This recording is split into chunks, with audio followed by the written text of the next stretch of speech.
안녕하세요. 당신의 인생 2막을 함께 연구하는 최고노후연구소입니다.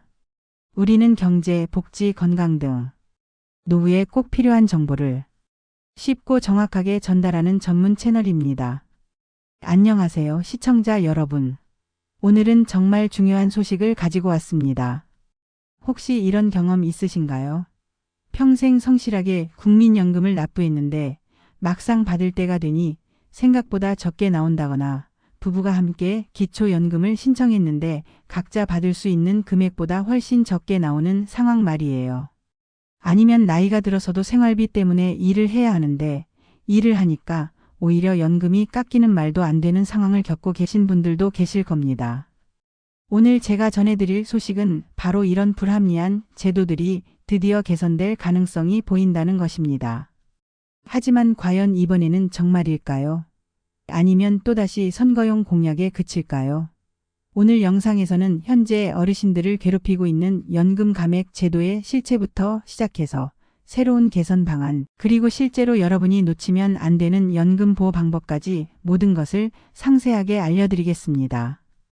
특히 연금을 안전하게 지킬 수 있는 특별한 통장에 대한 정보도 준비했으니 끝까지 시청해 주시기 바랍니다. 현재 연금 제도의 문제점. 먼저 현재 우리나라 연금 제도가 얼마나 불합리한지부터 살펴보겠습니다. 첫 번째 문제, 부부감액 제도. 현재 기초연금은 단독 가구 기준으로 최대 월 34만 2,510원을 받을 수 있습니다. 그런데 만약 부부가 모두 기초연금 수급 대상이라면 어떻게 될까요? 상식적으로 생각하면 34만 2,510원이 68만 5,020원을 받아야 맞겠죠. 하지만 현실은 그렇지 않습니다. 부부가 함께 기초연금을 받으면 각자의 연금에서 20%씩 감액됩니다. 계산해보면 34만 2,510원에서 20%를 뺀 27만 4,008원씩 부부 합쳐서 54만 8,016원만 받게 됩니다. 혼자 살 때보다 13만 7,004원이나 적게 받는 거예요. 정부의 논리는 이렇습니다. 두 사람이 함께 살면 생활비가 덜 들지 않느냐는 것이죠. 하지만 이게 과연 합리적일까요? 같이 산다고 해서 전기세가 반으로 줄어듭니까? 병원비가 절반이 됩니까? 식비가 한 사람분만 듭니까? 오히려 배우자가 아프면 간병비가 더 들고 약값도 더 많이 나가는 경우가 대부분입니다. 더 심각한 건 이 제도 때문에 실제로 위장 이혼을 하는 부부들이 생겨나고 있다는 점입니다. 평생을 함께 살아온 부부가 연금 때문에 종이 위에서라도 남남이 되어야 하는 현실, 이게 정상적인 제도라고 할 수 있을까요? 두 번째 문제, 국민연금과 기초연금 연계 감액. 이건 더욱 황당한 제도입니다.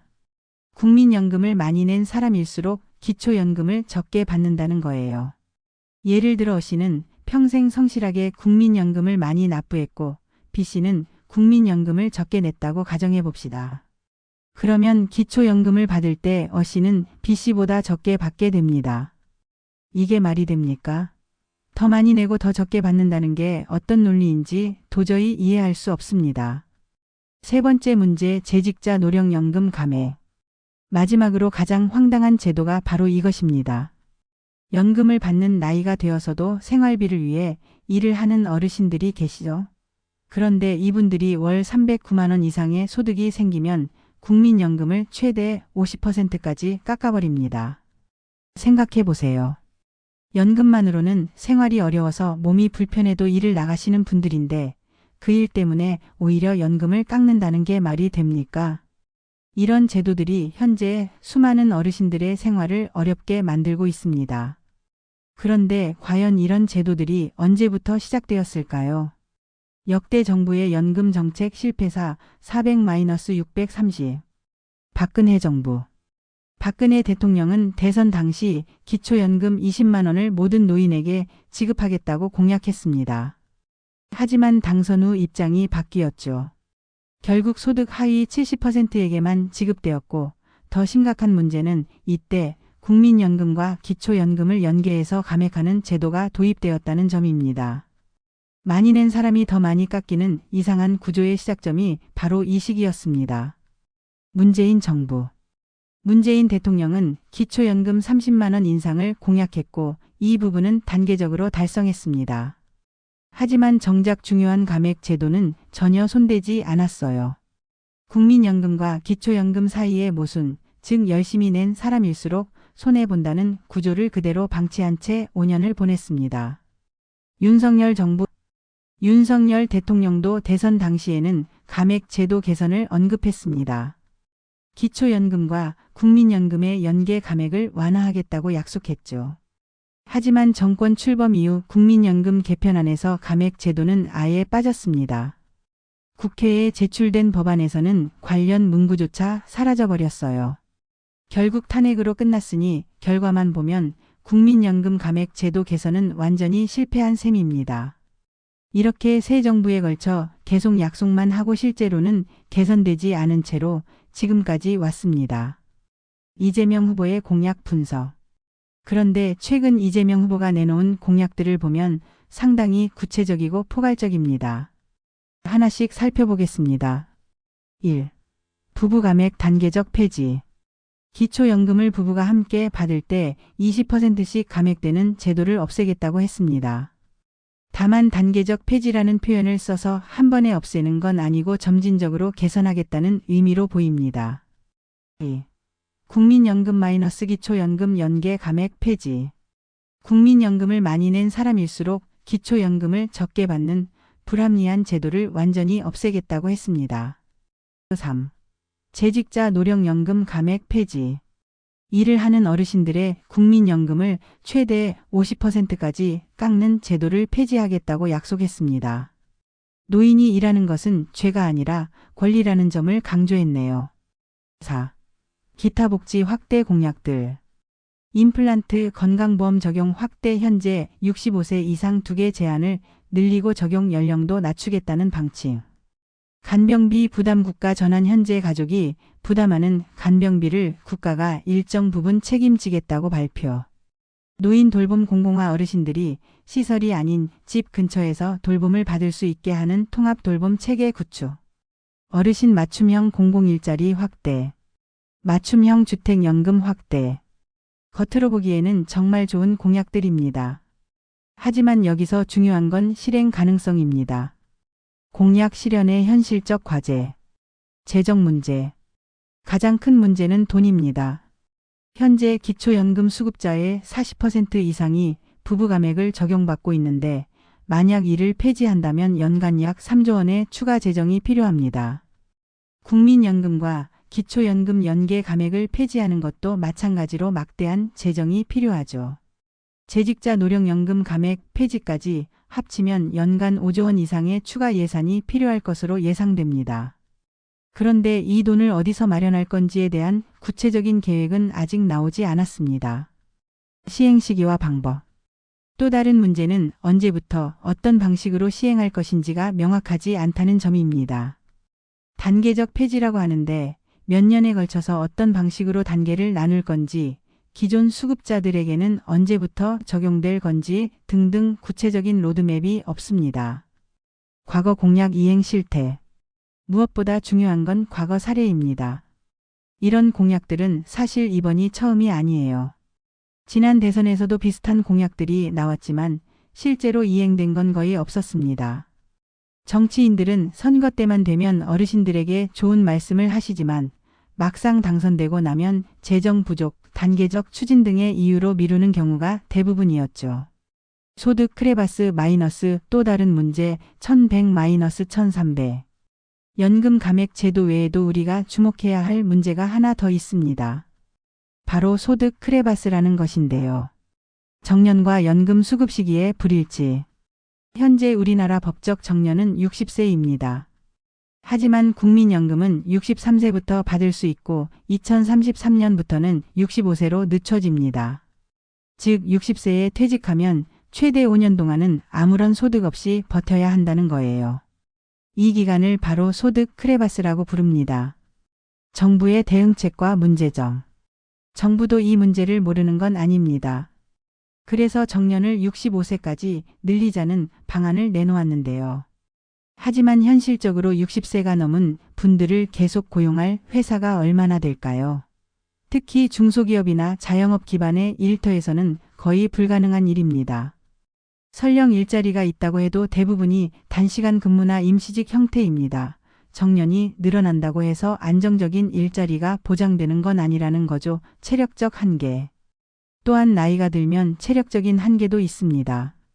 70세 가까운 분이 하루 8시간씩 서서 일하는 게 가능할까요? 몸이 불편한 분들은 일하고 싶어도 일할 수 없는 경우도 많습니다. 결국 현재 구조에서는 60세부터 65세까지의 5년간은 가족의 도움이나 대출에 의존할 수밖에 없는 상황입니다. 노인 기준 상향 논란, 여기서 끝이 아닙니다. 정부는 또 다른 변화를 추진하고 있는데요. 바로 노인 기준을 65세에서 70세로 올리자는 것입니다. 노인 기준 상향의 명분. 정부와 학계에서는 이런 이유를 들고 있습니다. 기대 수명이 길어졌다. 요즘 70세는 예전 65세처럼 건강하다. 70세까지는 일할 수 있다. 언뜻 들으면 그럴듯한 이야기입니다. 숨겨진 의도. 하지만 노인 기준이 70세로 바뀌면 어떻게 될까요?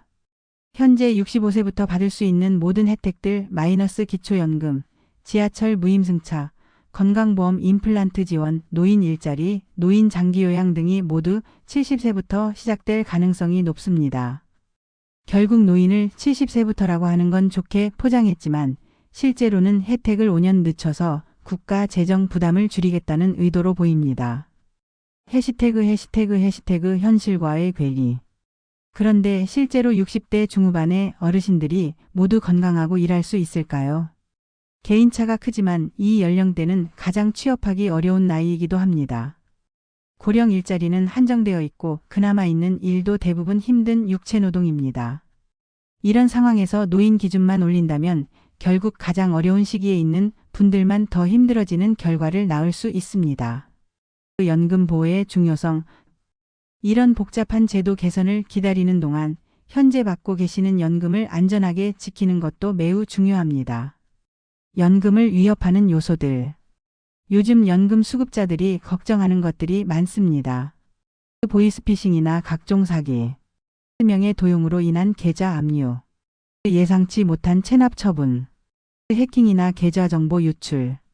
특히 연금은 노후 생활의 마지막 보루인데 이마저 위험에 노출되어 있다면 정말 심각한 문제가 아닐 수 없습니다. 국민연금 안심통장. 다행히 이런 위험으로부터 연금을 보호할 수 있는 방법이 있습니다. 바로 국민연금 안심통장인데요. 연금 전용 계좌로 압류나 강제 집행으로부터 보호하고 월 최대 185만 원까지 보호 최저 생계비 기준. 법원의 압류 명령도 통하지 않습니다. 대신 오직 국민연금만 입금 가능합니다. 주의사항입니다. 다른 돈을 넣으면 보호효과 상실하니 주의하시길 바랍니다. 또한 1인 1계좌만 개설 가능합니다. 개설을 했다면 국민연금공단에 수급계좌로 반드시 등록해야 합니다. 개설 가능 기관. 신한, 국민우리, 하나, 농협 등 22개 은행 및 금융기관에서 개설 가능합니다. 단, 카카오뱅크나 K뱅크 같은 인터넷 전문은행에서는 불가능합니다. 필요 서류로는 마이너스 신분증, 국민연금 수급자 증명서류가 필요합니다. 기초연금 행복지킴이 통장. 기초연금을 받으시는 분들을 위한 전용 보호 통장도 있습니다. 특징으로는 기초연금, 기초생활수급비, 장애인연금 등 복지금 여부. 국민연금 안심통장과 달리 입금 한도 제한 없는 특징이 있으며 법령상 보호되는 급여는 모두 압류 차단합니다. 개설 방법으로는 관할 주문센터에서 수급자 확인서를 발합신 후 시중은행이나 우체국에서 신청하시면 됩니다. 지금까지 살펴본 내용을 정리해보면 현재 연금 제도는 분명히 개선이 필요합니다. 부부감액, 국민연금 마이너스 기초연금 연계 감액, 재직자 노령연금 감액 등은 모두 불합리한 제도들이죠. 이재명 후보가 내놓은 공약들도 방향성은 맞습니다. 하지만 과거 사례를 볼 때 공약과 실제 이행 사이에는 큰 차이가 있었습니다. 우리가 주목해야 할 점들. 첫째, 구체적인 실행 계획. 단순히 폐지하겠다는 말이 아니라 언제부터 어떤 방식으로 실행할 것인지 구체적인 로드맵이 필요합니다. 둘째, 재원 조달 방안. 연간 수조 원이 필요한 정책들인데 이 돈을 어디서 마련할 것인지 명확한 계획이 있어야 합니다. 셋째, 단계적 접근의 구체성. 단계적 폐지라고 하는데 몇 년에 걸쳐 어떤 비율로 개선할 것인지 세부 계획이 필요합니다. 넷째, 기존 수급자 보호. 새로운 제도가 도입되면서 기존 수급자들이 불이익을 받지 않도록 하는 방안도 중요합니다. 정책 변화를 기다리는 동안 어르신들이 직접 할 수 있는 일들도 있습니다. 1. 연금보호통장 개설 국민연금 안심통장이나 기초연금 행복지킴이 통장을 개설해서 연금을 안전하게 보호하세요. 2. 정확한 정보 습득 각종 소문이나 추측에 의존하지 말고 국민연금공단이나 관할 주민센터에서 정확한 정보를 확인하세요. 3. 사기 예방 연금 관련 사기가 늘어나고 있으니 항상 조심하시고 의심스러운 연락이 오면 먼저 가족이나 관련 기관에 확인하세요. 4. 지속적인 관심 연금 제도 변화에 대해 지속적으로 관심을 갖고 선거 때는 후보자들의 공약을 꼼꼼히 살펴보세요. 정치권에 대한 당부. 정치인 여러분들께 말씀드리고 싶은 것은 어르신들의 연금은 선거용 공약 소재가 아니라는 점입니다. 이분들의 생존과 직결된 문제예요. 공약을 하신다면 반드시 지킬 수 있는 현실적인 계획을 가지고 하시기 바랍니다. 그리고 한번 약속한 것은 끝까지 책임지시기 바랍니다. 그럼에도 불구하고 희망적인 점들도 있습니다. 연금 제도의 문제점들이 사회적으로 널리 알려지고 있고 개선 필요성에 대한 공감대도 형성되고 있습니다. 무엇보다 어르신들 스스로가 자신의 권리에 대해 더 많이 알아가고 계시고 목소리를 내고 계신다는 점이 가장 큰 변화의 동력이 될 것입니다. 오늘 영상을 통해 현재 연금 제도의 문제점과 개선 방안, 그리고 연금을 안전하게 지키는 방법까지 모두 살펴봤습니다. 변화에는 시간이 걸리겠지만 포기하지 않고 지속적으로 관심을 갖는다면 분명히 개선될 것이라고 믿습니다. 오늘 영상이 도움이 되셨다면 좋아요와 구독 부탁드리고 주변 분들에게도 공유해서 더 많은 분들이 정확한 정보를 얻을 수 있도록 도와주세요. 궁금한 점이나 추가로 알고 싶은 내용이 있으시면 댓글로 남겨주시면 다음 영상에서 다뤄보겠습니다. 감사합니다.